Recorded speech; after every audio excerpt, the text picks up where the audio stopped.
You are listening to The Evidence Locker. Our cases have been researched using open source and archived materials. It deals with true crimes and real people.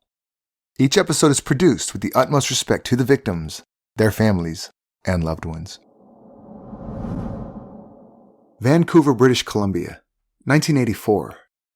An icy, cold January night. Private investigator Ozzy Caban heard a strange crackling noise over a two-way radio that he had given to one of his clients.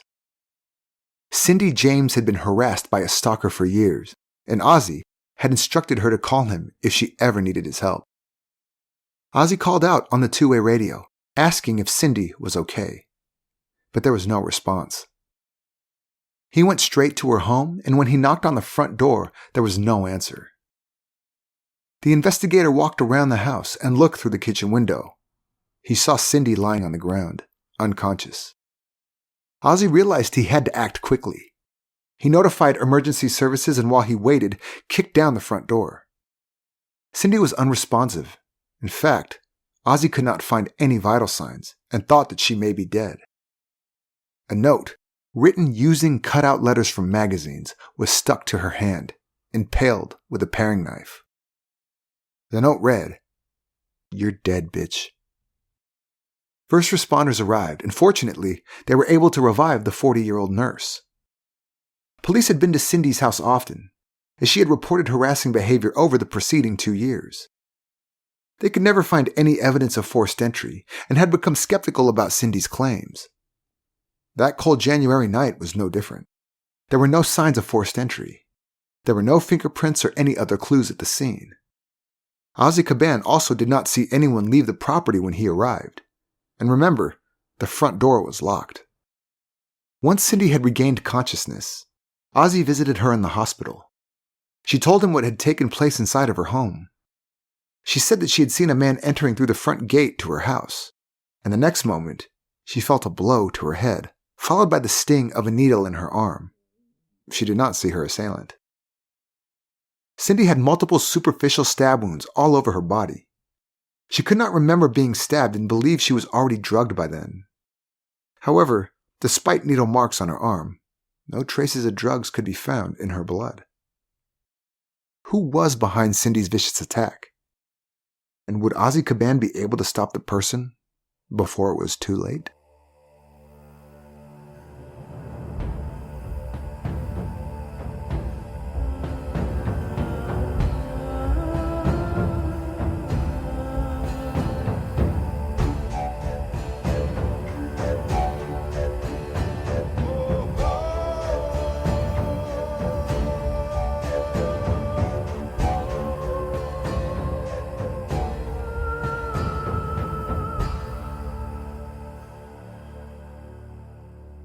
Cynthia Elizabeth Hack was born on the 12th of June, 1944, in Oliver, British Columbia. Her parents, Otto and Tilly, called her Cindy. She was the eldest of 6 children, and the family was close.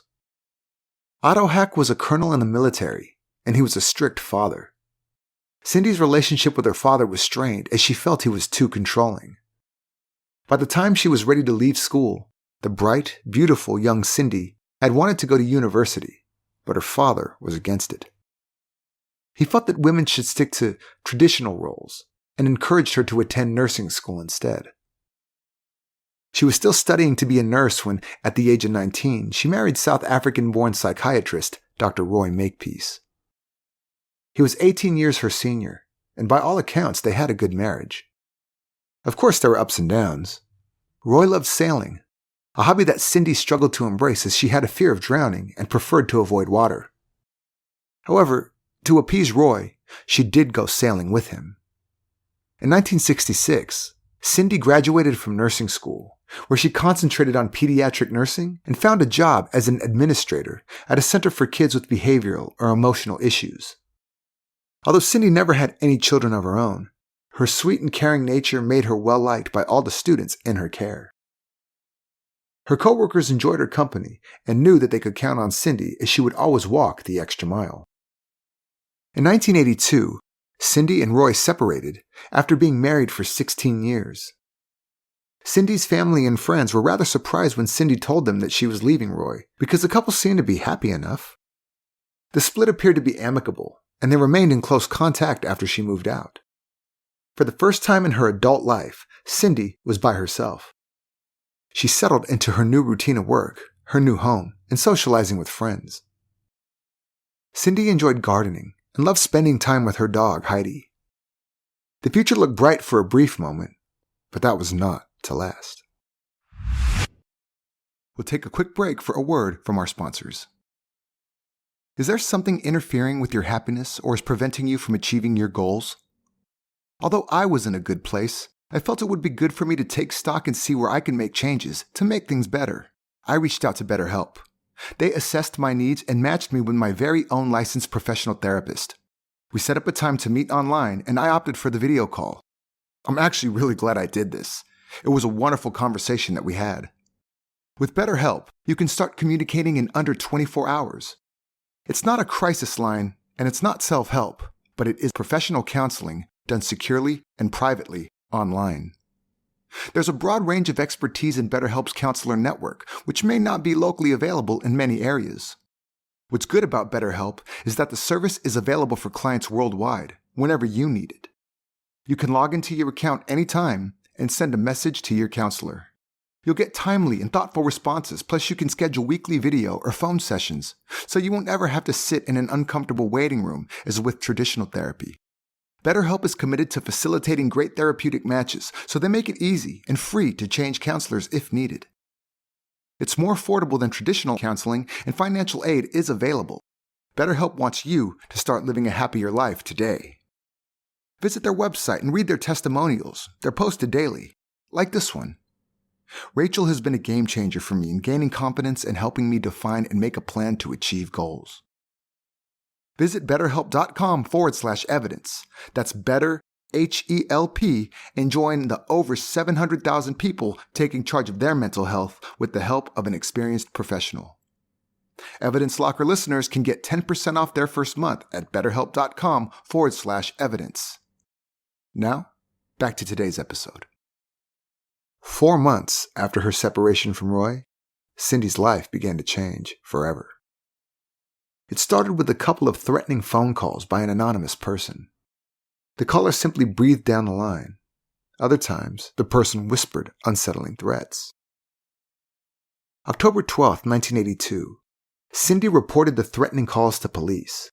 She also stated that there was a prowler outside her home who tried to enter the house through the back door. This would be the first of many. In fact, over the course of 7 years that followed, she reported close to 100 incidents of harassment. The sheer amount of incidents shows a degree of determination on the part of the person who is dead set on making Cindy's life a living hell. 3 days later, Cindy reported another incident. She called police to inform them that someone had thrown a brick through her kitchen window. Police sent a patrol car around, but they could not find any clues as to who the person was who threw the brick. In the same week, Cindy was about to go to bed. But when she pulled back the covers, she discovered that her pillow had been slashed. That meant someone had broken into her home and went into her bedroom. As the pillow was fine in the morning when she made the bed, the intruder must have broken in on that day. Officer Pat Mcbride, from the Royal Mounted Canadian Police, or RCMP, arrived at Cindy's home to inspect the scene. He had visited Cindy's home before and took a personal interest in the case. Mcbride suspected that Cindy's ex-husband was behind the harassment, but she refused to believe it. She had told Roy about the pillow, and he was the one who encouraged her to report it to police. Cindy did not believe Roy would want to scare her like that. 2 days later, Mcbride showed up at Cindy's house and installed deadbolts on all of her doors. He also assured her that he would keep an eye on her and promised to drop in daily to check on her. The day before Halloween, Cindy found a note on her porch. Letters cut out of a magazine or newspaper spelled out 2 ominous words. Soon, Cindy. By this time, Cindy and Officer Mcbride had become romantically involved, and he was so concerned about Cindy that he offered to move into her home for a period of time. More and more notes appeared, all of them strange and threatening with disturbing images of women being strangled or hands holding knives. In November of 1982, Pat Mcbride reported that he came across Dr. Roy Makepeace in the alley behind Cindy's house. He had 2 firearms in his possession, a handgun as well as a rifle. He told the officer that he was patrolling the block and he was concerned about Cindy's safety. Later that same month, Cindy found a picture of a corpse, torn from the book Malpractice, placed under the windshield of her car. The phone calls also continued, sometimes silent, sometimes threatening. Then one day, Cindy discovered her phone line had been cut. Police investigated, but could not find any clues as to who had done it. After staying at her home for a month, Cindy asked Pat Mcbride to move out. They continued dating, and he kept his key to her house. In January 1983, Cindy's phone was tapped by the phone company without her knowledge. This was part of the investigation, and investigators were able to trace some calls to exchanges on the outskirts of Vancouver. But all of the calls were too brief to trace to an exact location. Also in January, Mcbride visited Cindy one day and found another note on her lawn. It had photos of women's faces, all scratched out, and contained the words mangled pulp and dead. Up to this point, unsettling as the situation was, Cindy had not been harmed physically, but her tormentor was about to step up the game. 3 weeks after the note, Cindy fell victim to a vicious attack. Her good friend, Agnes Woodcock, arrived at her house to hang out for a bit. She knocked on the front door, but there was no answer. Agnes thought Cindy was in the bath, so she called out and walked around the house. And that's when she found her friend in the garage, crouched down with a nylon stocking tied tightly around her neck. Agnes quickly untied her and helped her inside. A traumatized Cindy told Agnes that she heard a knock at the back door. When she answered, a man overpowered her and forced her into the garage where a second man was waiting. She had vague memories of being raped with a knife. The only concrete thing she could recall was that her assailant was wearing white sneakers. After this incident, Cindy realized she had to make some changes. She moved back into the home she shared with Roy, and he moved out. They were still on good terms, and Roy knew about everything that was happening to Cindy. In the early 1980s, there was no law against stalking in Canada. It would be another 10 years before criminal harassment would be considered an offense. Before then, there was not much police could do, especially if they did not know who the stalker was. In an effort to document the harassment, Cindy was persistent in reporting incidents to police. She also kept a journal and made notes on the calendar in her kitchen. By February 1983, police believed that Roy Makepeace was in fact the person behind all of the incidents. They also felt that Cindy was not telling them the entire story. Could it be that she wanted to protect her ex-husband? To gain some clarity, investigators requested Cindy take a polygraph test. The test was inconclusive, but did reveal that Cindy was withholding information. Confronted with this, Cindy broke down and admitted that she had recognized one of her attackers, but refused to name him as he had threatened to harm her family if she did. By the end of April, Cindy had moved out of Roy's house, and when the harassment continued, she moved yet again, for the 4th time in less than a year. Around this time, it was mostly phone calls that occurred, still a wordless breather who occasionally made spine-chilling threats. The scary part was that the person must have been someone with intimate knowledge about Cindy's movements, as she only gave her new phone number to her closest family and friends. In the summer, Cindy decided to go away for a holiday. She visited her brother who lived in Jakarta, a trip that her ex-husband Roy paid for. But as soon as she returned, the strange incidents continued. They also seemed to escalate. Threatening letters were sent to her work at Blenheim House, and Cindy tried her best to assure her colleagues that they were not at risk themselves. One fall afternoon, Cindy arrived home to find a dead cat in her garden, with a note attached to its lifeless body saying, "You're next." 2 weeks after the dead cat incident, Cindy's much-loved garden was trashed. Although Cindy told police that Roy would never have done something like that, she wrote in her journal that she suspected him. as he had trashed the garden once while they were still married. In November 1983, Pat Mcbride called in at Cindy's and discovered another threatening note on her porch. In the same week, another strangled cat, and then a third cat who was run over by a car were found in Cindy's garden. Later that month, her phone lines were cut once again. Cindy was terrified, but she did not think her stalker wanted her dead. Instead, she believed that whomever it was wanted her to live in a state of fear. She even said to her friend Agnes that the person wanted to scare her to death. She told her family and close friends about most of the incidents, and it clearly upset her. Cindy was understandably rattled. The fact that no one seemed to believe her frustrated her. But she never stopped logging everything that happened to her because that was all she could do. Over time, she became reluctant to give all the details. Because of this, police began to doubt her reports. It seemed excessive that one person could be constantly harassed and yet be pedantic enough to report each and every incident. Investigators kept Cindy's case open, always hoping for new clues and responding when she called. But it felt like there was a pattern that kept repeating itself. Threatening phone calls, cut phone lines, damage to property, suggestive notes. Police could not help but wonder if she was staging all of these malicious incidents herself.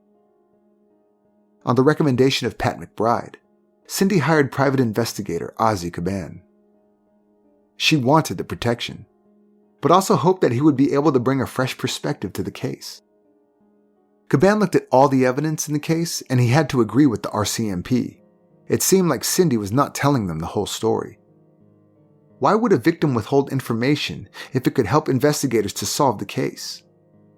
Why was she so evasive? Her mother, Tilly Hack, was of the belief that Cindy was too scared to talk. Tilly said that Cindy told her that the stalker threatened to harm her family if she did. During the attack in the garage, he had a knife to her throat and said that if she said anything, her sister would be next.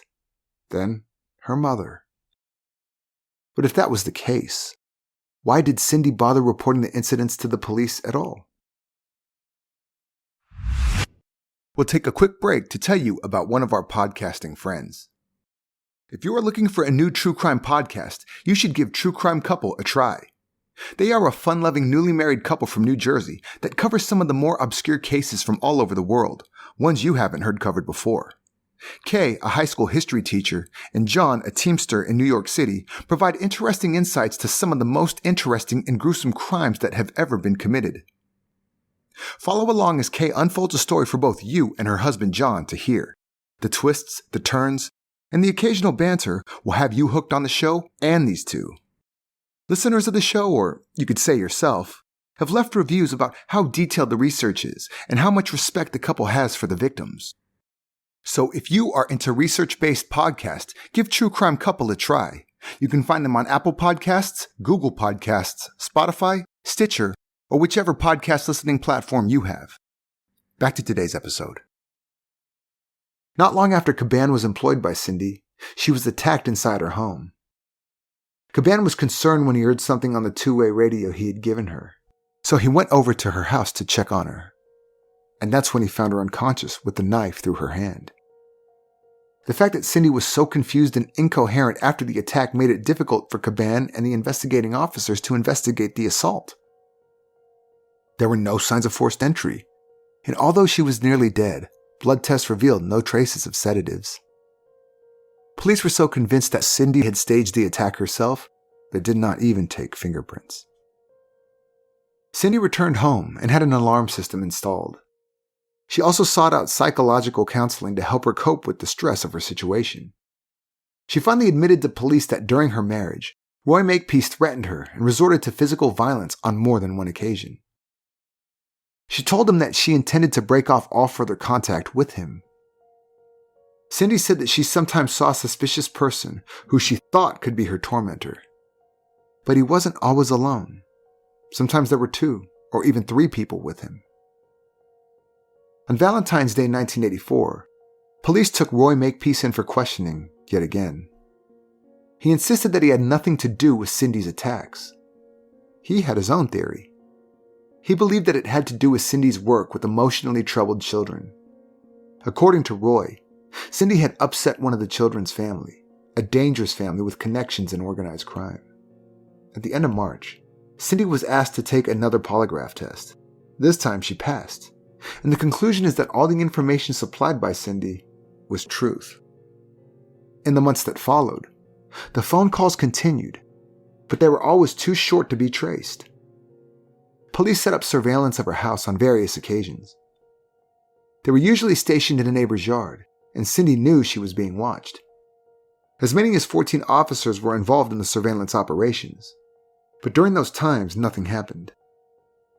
As soon as they had gone, almost immediately, Cindy would receive another phone call or written threat.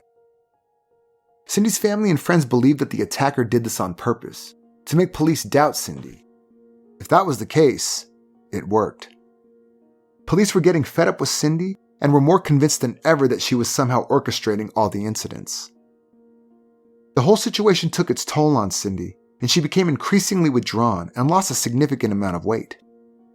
She did not socialize with colleagues any longer, not even during breaks. Because it felt like no one believed her, she stopped confiding in people and carried this burden of fear all on her own.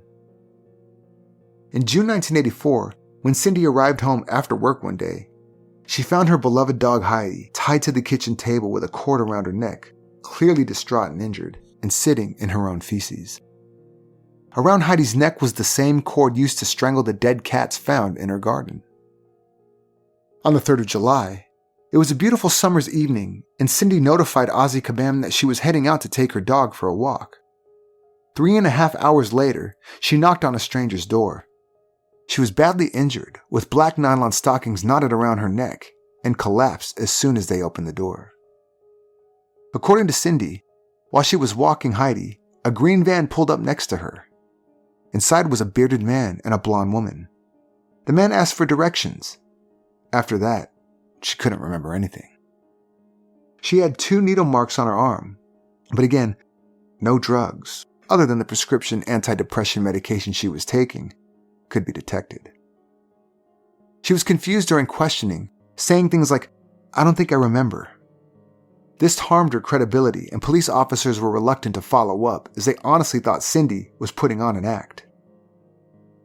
Ozzy Kabam suggested Cindy tried hypnosis treatment to try and establish if she had perhaps seen something that could identify her attackers. After a few attempts, she gave up. His therapist felt she was too traumatized to undergo hypnosis. During one of her more successful sessions under hypnosis, she admitted that she had witnessed a double murder, but did not reveal anything about the circumstances or people involved. Cindy and her private investigator, Ozzy Kabam, paid police a visit towards the end of 1984 to discuss the progress in the case. Lead detective Chris Bjornerud regretted to inform them that they weren't any new leads.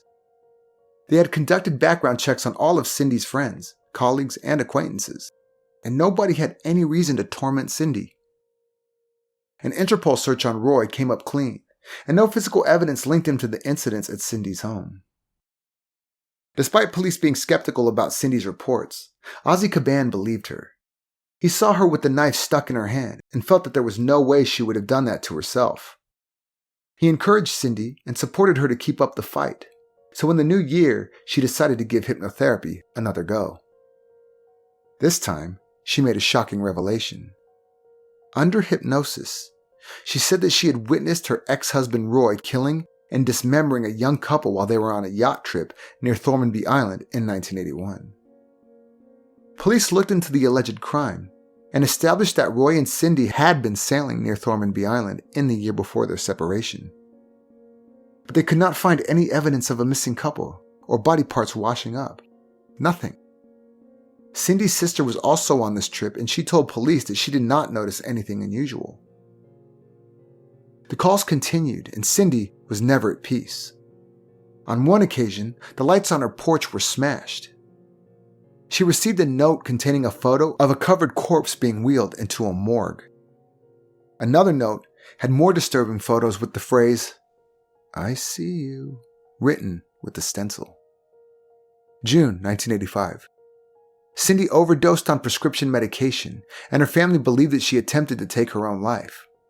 She recovered, and before long was home again, back to the nightmare that had become her life.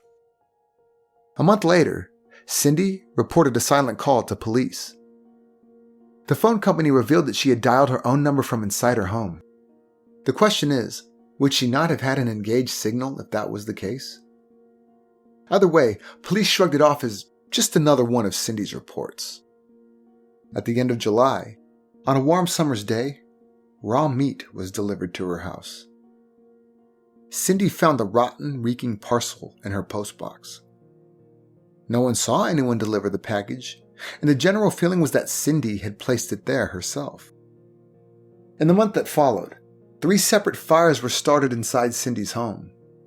Cindy's friend Agnes and her husband Tom were staying with Cindy.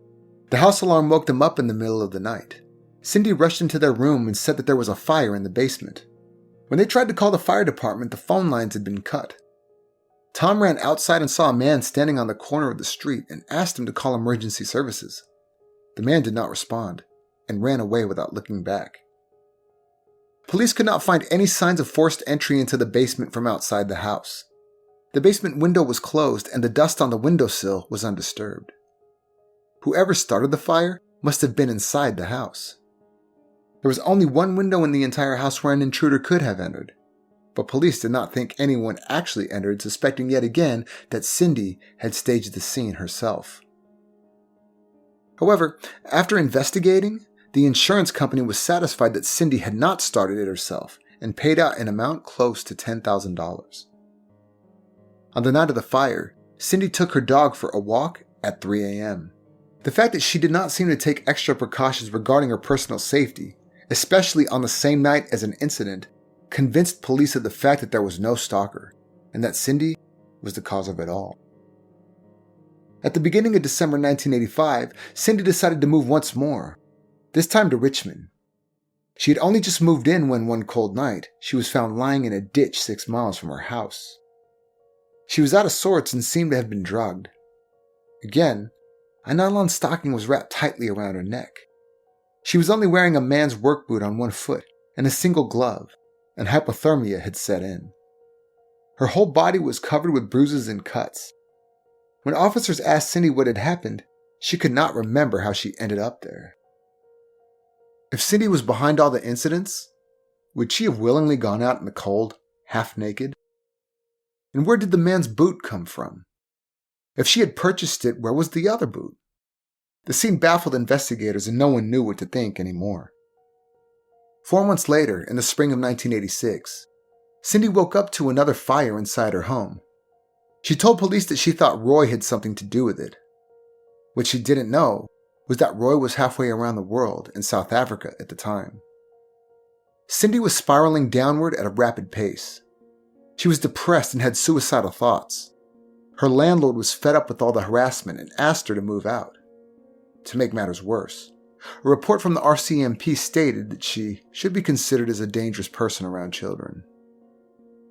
The report said that Blenheim House should be notified, which they were, and Cindy was promptly given a 6-month absence from work. Concerned about her mental well-being, her therapist suggested her family committed her to St. Paul's Hospital. Her case was considered, and she was examined by 2 different psychiatrists as well as a psychologist, and all of them concluded that the incidents occurred due to psychotic breaks experienced by Cindy. One of them, Dr. Friesen, was concerned that Cindy's therapist encouraged her behavior, as he believed the harassment was real. During her time in the psychiatric ward, Cindy wrote this in her journal. I still feel suicide is my best option in an unbearable situation, and as soon as I get out of here, I will carry out my plan. However, she showed significant improvement and was released after 10 weeks. On her release, she admitted to her family that she knew more than she was saying, and that she had had enough.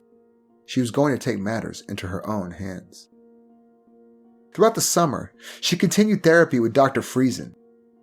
Cindy was finally starting to look and feel like her old self again.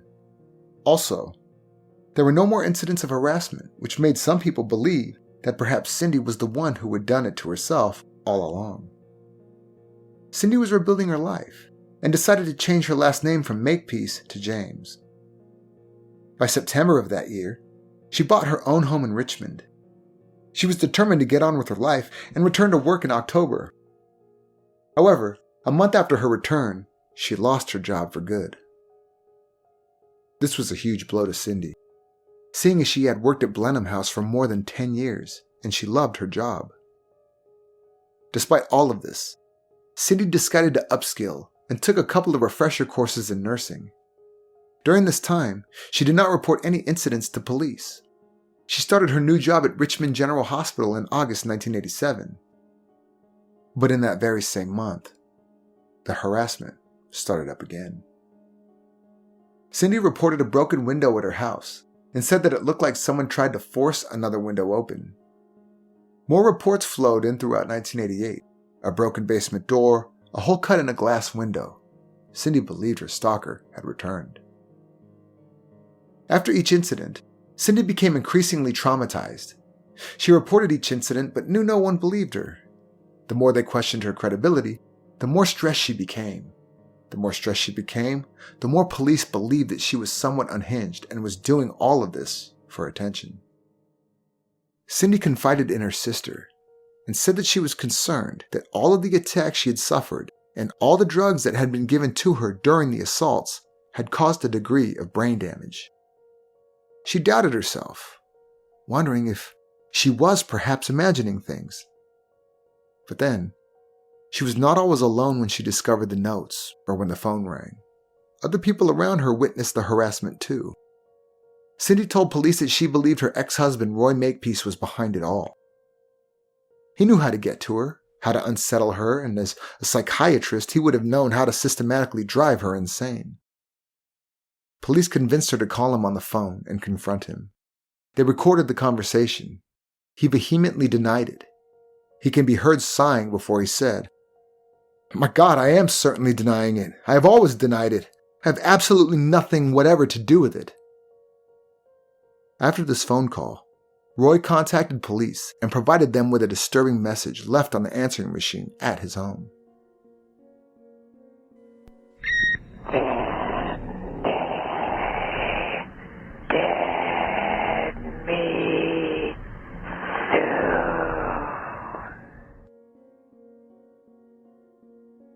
The caller said, "Cindy, dead meat soon."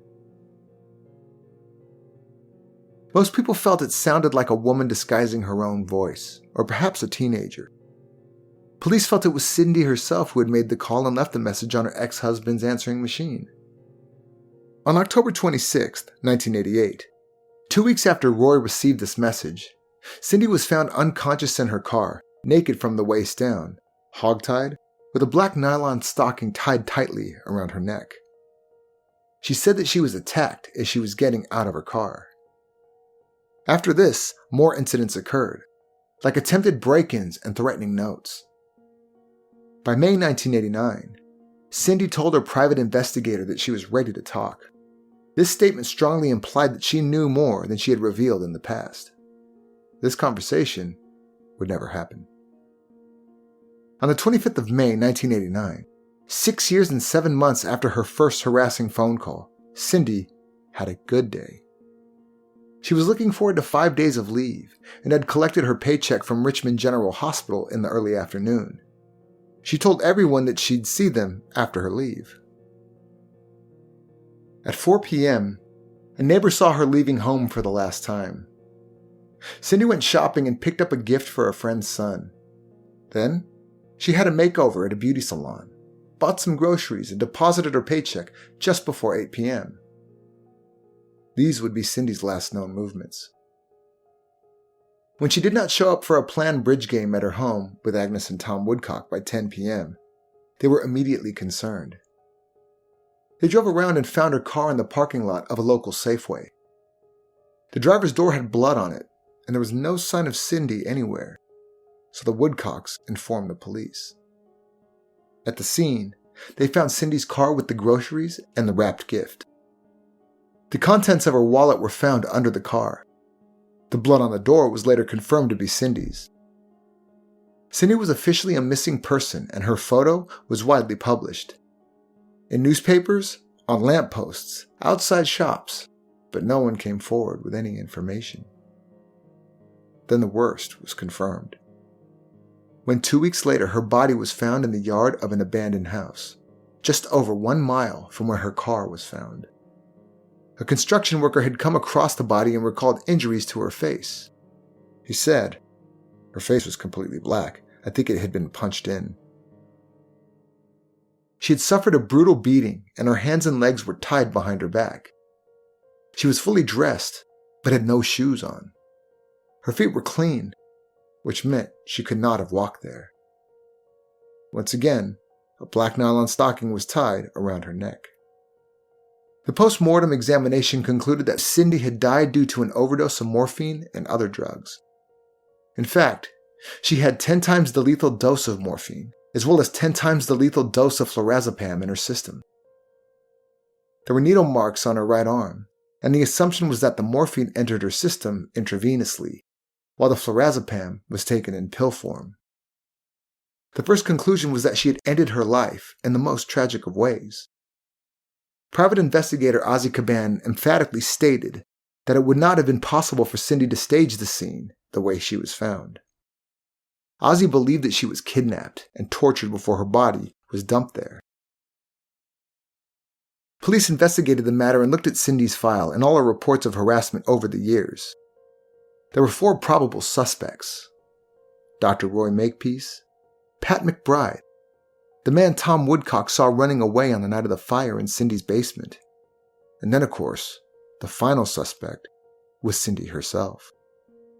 Because Roy was overseas at the time of one of the incidents, police did not feel he could have been behind the other incidents either.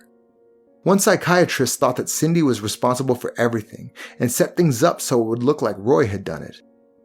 She wanted to frame him. This didn't really make sense as Cindy was the one who had left Roy, and according to family and friends, there was no bad blood between them. Some people wondered if Roy's psychiatric knowledge helped him to drive Cindy over the edge. Did he stage everything over the years, bitter that Cindy had left him? Did he purposely set everything up so Cindy would appear to be mentally ill? He was the only one who believed that she suffered from multiple personality disorder. Quite a serious diagnosis as opposed to borderline personality disorder. The second suspect was Cindy's lover, police officer Pat Mcbride.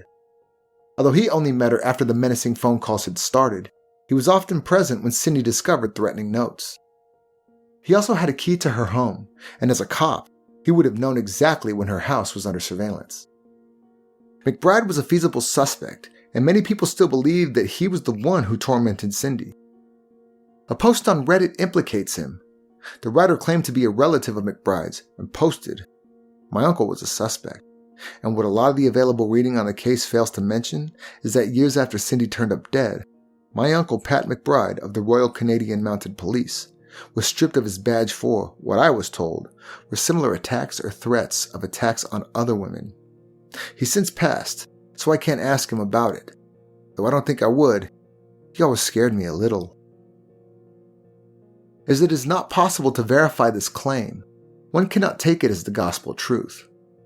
Another source claimed that Mcbride was convicted on 2 counts of sexual assault years after Cindy's death, but investigators could not tie him to the death of Cindy James. The third suspect was the unidentified man who ran away from Tom on the night of the fire. Police were never able to track him down.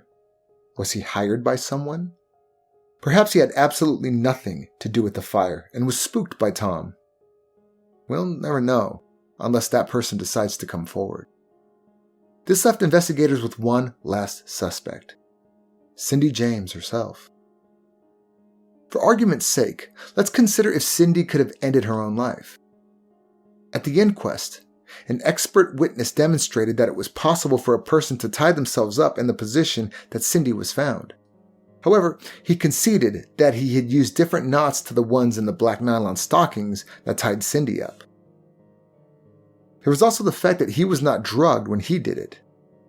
If Cindy had decided to end it all, why not leave a suicide note? And why buy groceries and deposit her paycheck and have a makeover? Cindy's official cause of death was an overdose of morphine and flurazepam. Firstly, Cindy was a nurse, so there was a chance that she had access to drugs and took it herself.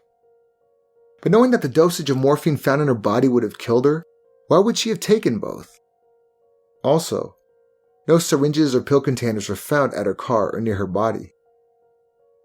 And if she took the drugs at her car, she would not have been able to walk over a mile, cause severe harm to herself, and then hogtie herself in her final resting place. Her sister discovered a receipt with the groceries and pointed out a fact that police had missed. Cindy did not purchase her goods at the Safeway where her car was found, but another shop a couple of blocks away. None of her receipts on that day or anything found at her house indicated that she had ever purchased black nylon stockings. The location where her body was found was busy, and many pedestrians walked by every day. A vagrant lived in a van close by and cooked his meals in a spot with a clear view of where Cindy was lying. Yet he never saw her body in the 2 weeks leading up to her discovery. A jogger who said he ran past the site twice a day never saw her either. When the construction worker stumbled upon Cindy's body, her face was unrecognizable. An entomologist concluded that Cindy's body had likely been at the scene since the first days of June, which still left 7 days when her whereabouts were unaccounted for. If, for argument's sake, we take her death out of the equation and look at the years of harassment, was Cindy behind it all? Her closest friends and relatives, as well as her private investigator Ozzy Caban, do not believe she could have. Caban admitted that when Cindy employed him, he felt that she was withholding information. He went through her trash trying to find remnants of magazine letter clippings, but there was nothing. She was not always alone when she was threatened. Friends witnessed her taking phone calls and discovering something like smashed porch lights when she could possibly not have done it in the time that they were together. Caban firmly believed that Cindy had a malicious stalker who killed her and that she would not have been able to end her own life the way she was found. Anyone who knew Cindy said that she absolutely adored her dog and would never have harmed her like she was when Cindy found her tied up and bruised in the kitchen on that one occasion. The dead cats were another clue that Cindy was innocent. No one believed she had it in her to hurt animals, let alone kill 3. The coroner's inquest was one of the longest and most expensive inquests in British Columbia's history. 84 witnesses were called in to testify. Despite all the evidence, there was no conclusion. The coroner ruled that her death was not suicide, an accident, or murder, the official cause being an unknown event. Whatever happened, whether she harmed herself or if she was the victim of a relentless stalker, she suffered tremendously over an extended period of time. She was tormented and always looked over her shoulder. To Cindy, it felt like she was trapped inside the script of a horror film, a film that had no ending, until the day that it did. We'd like to thank today's sponsors, BetterHelp. To get 10% off your first month, go to betterhelp.com/evidence. If you'd like to read more about this case, have a look at the resources used for this episode in the show notes. Also, visit and like our Facebook page at facebook.com/Evidence Locker Podcast to see more about today's case. If you like our podcast, please subscribe in Apple Podcast or wherever you are listening now. We would also appreciate it if you could review the episodes, as it gives us some street cred in the world of podcasting. This was the Evidence Locker. Thank you for listening.